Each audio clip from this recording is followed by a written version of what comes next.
পৃথিবীতে এমন কিছু ব্যবসা বা ইন্ডাস্ট্রি আছে যেখানে আপনি চাইলে কালকে একটা দোকান খুলে বা কোম্পানি দাঁড় করিয়ে ব্যবসা শুরু করে দিতে পারবেন না। আবার একটু খেয়াল করলে দেখবেন আমাদের দৈনন্দিন জীবনে ব্যবহৃত খুব পপুলার কিছু প্রোডাক্ট বা সার্ভিস মাত্র হাতে গোনা কয়েকটি কোম্পানির কাছে বন্দী। মাত্র 3টা বা 4টা কোম্পানি মিলে পুরো দেশের এমনকি পুরো পৃথিবীর কোটি কোটি কাস্টমারকে কন্ট্রোল করছে। ইকোনমিক্সের ভাষায় বাজারের এই অদ্ভুত আর রহস্যময় রূপকে বলা হয় অলিগোপালি বাজার।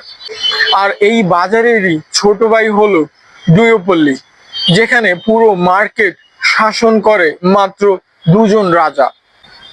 আজকে আমরা কোনো বোরিং বইয়ের সংজ্ঞা বা মুখস্থ থিওরি ছাড়া একদম প্র্যাকটিক্যাল এবং রিয়েল লাইফ এক্সাম্পল দিয়ে বুঝবো এই অলিগোপালি বাজারের ভিতরের খেলাটা আসলে কি, কিভাবে এই মুষ্টিময় কয়েকটা কোম্পানি আমাদের চিন্তা ভাবনা আর পুরো মার্কেটকে নিজেদের ইশারাতে নাচায়, কেন এখানে নতুন কোনো কোম্পানি টিকে থাকা প্রায় অসম্ভব, আর এর পেছনের বিজনেস সাইকোলজি বা কি।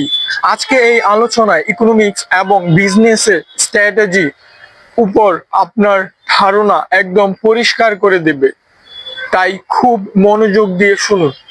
প্রথমে আসুন একদম সহজ কথায় বুঝিনি এই অলিগোপালি শব্দটা আসল জন্ম কোথায়।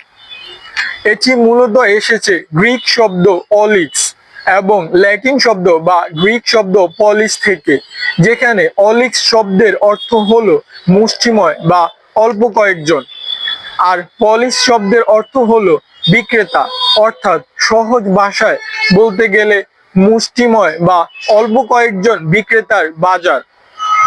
এখন আপনার মনে প্রশ্ন আসতে পারে, অল্প কয়েকজন বলতে ঠিক কতজন? অর্থনীতিতে এর কোনো ফিক্স সংখ্যা নেই, তবে সাধারণত 2-এর অধিক, কিন্তু খুব সীমিত সংখ্যা। বড় বড় কোম্পানি যখন পুরো মার্কেটে সিংহভাগ সাপ্লাই আর দাম নিয়ন্ত্রণ করে তখন সেটাকে আমরা অলিগোপালি বলি।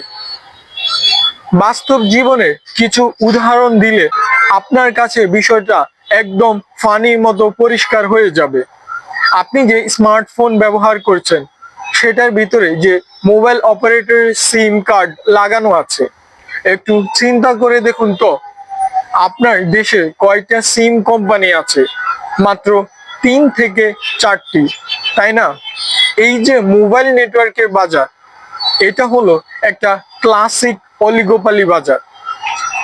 ঠিক এইভাবে আপনি যদি আন্তর্জাতিক বাজারের দিকে তাকান, বড় বড় বিমান তৈরি কোম্পানি যেমন বোরিং আর এয়ারবাস, কিংবা অটোমোবাইল, অ্যালুমিনিয়ামের বড় বড় ঔষধ কোম্পানি, এমনকি কম্পিউটার ও টেকনোলজি প্রোভাইডারদের দিকে তাকালেও দেখবেন হাতে গোনা কয়েকটি জায়ান্ট কোম্পানি পুরো বিশ্ব শাসন করছে।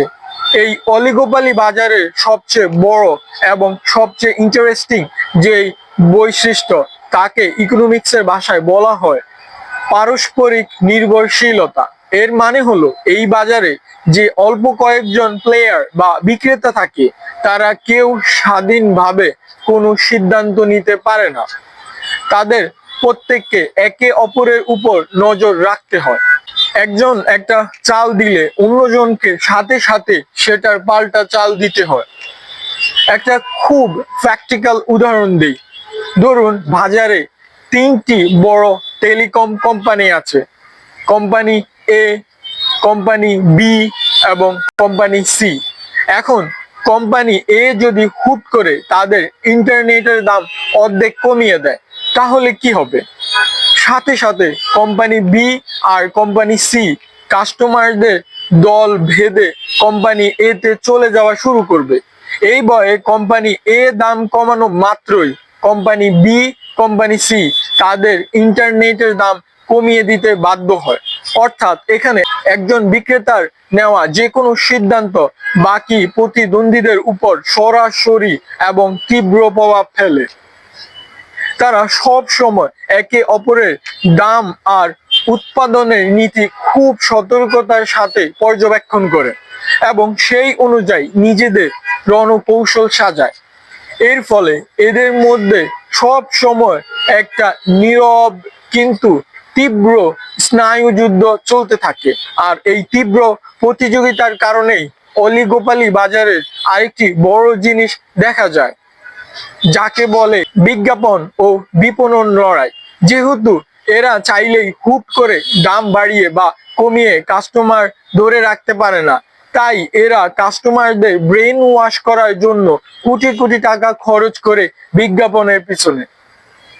টিভির পর্দায় বা সোশ্যাল মিডিয়ায় আপনি প্রতিদিন যেসব ক্রিয়েটিভ এবং আকর্ষণীয় বিজ্ঞাপন দেখেন, তার একটা বড় অংশই আসে এই অলিগোপালি বাজারের কোম্পানিগুলোর কাছ থেকে। তারা বিজ্ঞাপনের মাধ্যমে কাস্টমারদের মনে এটা গেঁথে দিতে চায় যে আমাদের প্রোডাক্টটির দাম হয়তো সমান, কিন্তু আমাদের কোয়ালিটি বা আমাদের ব্র্যান্ড ভ্যালু অন্য সবার চেয়ে আলাদা আর সেরা। এই বাজারে টিকে থাকতে হলে বিজ্ঞাপনের পেছনে হিডম্যান সাইকোলজি খাটানো ছাড়া কোনো গতি নেই।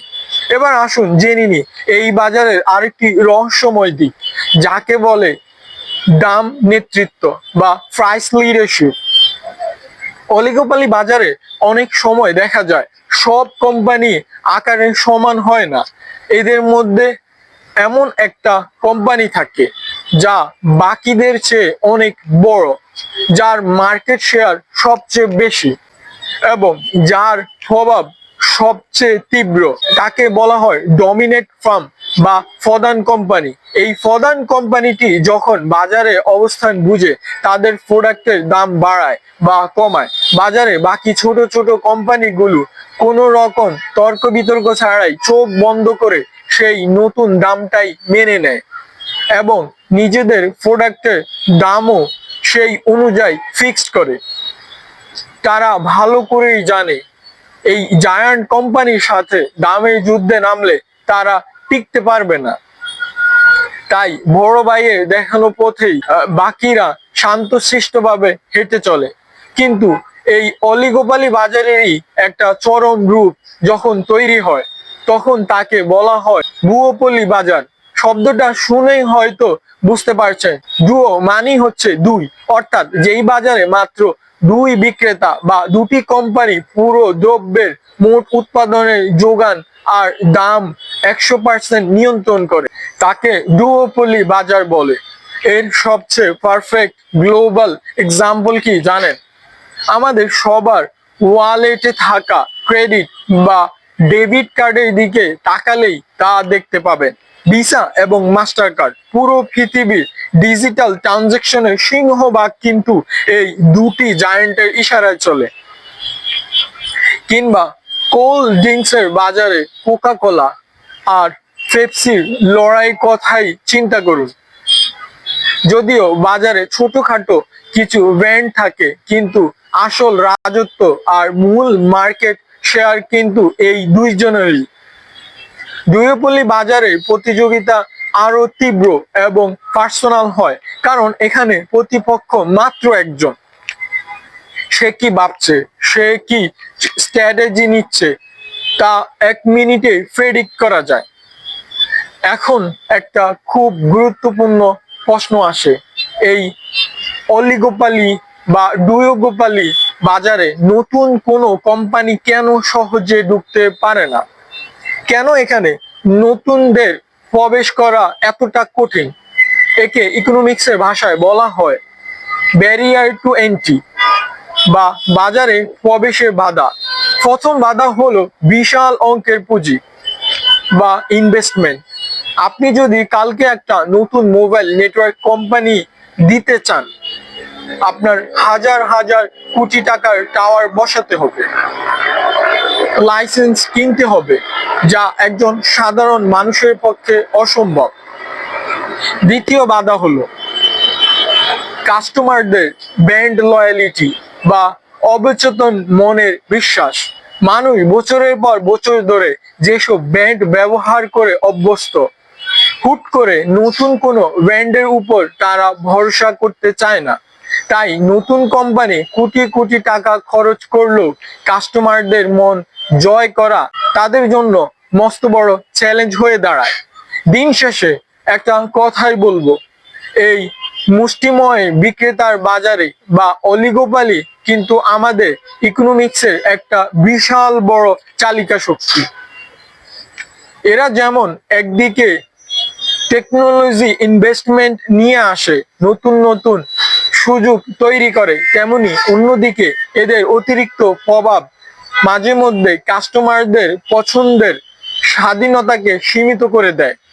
তবে বিজনেসের খাতিরে আর কাস্টমারদের মনস্তান্ত্রে বোঝার জন্য এই বাজারের প্যাটার্নটি জানা প্রতিটি সচেতন মানুষের জন্য অত্যন্ত জরুরি। আজকের এই ইকোনমিক্যাল অ্যানালাইসিস এবং অলিগোপালি বাজারের ভেতরের গল্প যদি আপনার ভালো লেগে থাকে, যদি মনে হয় জটিল একটা বিষয় খুব সহজে বুঝতে পেরেছেন, তবে ভিডিওটি লাইক দিয়ে আপনার পরিচিতদের সাথে শেয়ার করুন। সবাই ভালো থাকবেন, সচেতন থাকবেন, আর অর্থনীতির চারপাশে এই চমৎকার খেলাগুলো গভীরভাবে পর্যবেক্ষণ করতে ভুলবেন না। ধন্যবাদ এতক্ষণ পর্যন্ত আমাদের সঙ্গে থাকার জন্য। আশা করি পরবর্তীতে অন্য কোনো ভিডিওতে আবারও আপনাদের সঙ্গে দেখা হবে। সে পর্যন্ত ভালো থাকুন, সুস্থ থাকুন, নিরাপদে থাকুন।